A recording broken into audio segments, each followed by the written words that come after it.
আজকাল গরম শুধু দিনের তাপমাত্রা নিয়ে নয়, রাতের গরমও একটি বড় সমস্যা হয়ে উঠছে। আগে দিনের প্রচণ্ড গরমের পর রাত একটু ঠান্ডা হতো, ফলে শরীর কিছুটা বিশ্রাম পেত।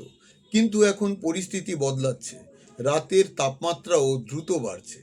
বিশেষজ্ঞদের মতে রাতের অতিরিক্ত গরম মানুষের শরীরের জন্য আরও বেশি বিপজ্জনক হতে পারে।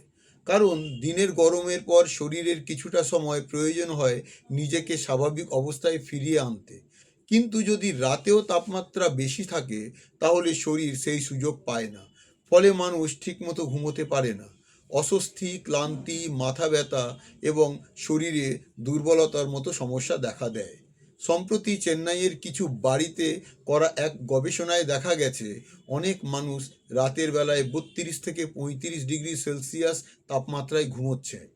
অর্থাৎ রাতের গরম প্রায় দিনের মতোই হয়ে যাচ্ছে। শহর এলাকায় এই সমস্যা আরও বেশি দেখা যায়, কারণ কংক্রিটের বাড়ি, রাস্তা এবং বড় বড় ভবন দিনের বেলায় প্রচুর তাপ শোষণ করে এবং রাতে ধীরে ধীরে সেই তাপ ছাড়ে। একে বলা হয় আরবান হিট আইল্যান্ড এফেক্ট। এছাড়াও রাতের গরম বাড়ার আরেকটি গুরুত্বপূর্ণ কারণ হলো অতিরিক্ত এয়ার কন্ডিশন বা এসি ব্যবহার। এসি আমাদের ঘরের ভিতর ঠান্ডা রাখে ঠিকই, কিন্তু এটি বাইরে গরম বাতাস ছাড়ে। ফলে বাইরের পরিবেশ আরও গরম হয়ে ওঠে। এতে যাদের বাড়িতে এসি নেই, তারা এই বাড়তি গরমের প্রভাব বেশি অনুভব করে এবং রাতের বেলায় স্বস্তি পান না।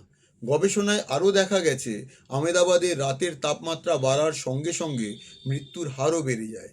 অর্থাৎ শুধু দিনের তাপ নয়, রাতের গরমও মানুষের স্বাস্থ্যের জন্য বড় হুমকি হয়ে উঠছে।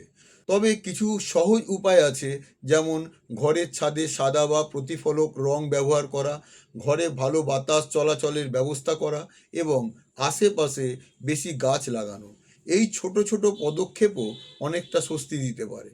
তাই মনে রাখবেন, শুধু দিনের গরম নয়, রাতের বাড়তে থাকা গরমও এখন আমাদের জন্য একটি বড় সতর্ক বার্তা।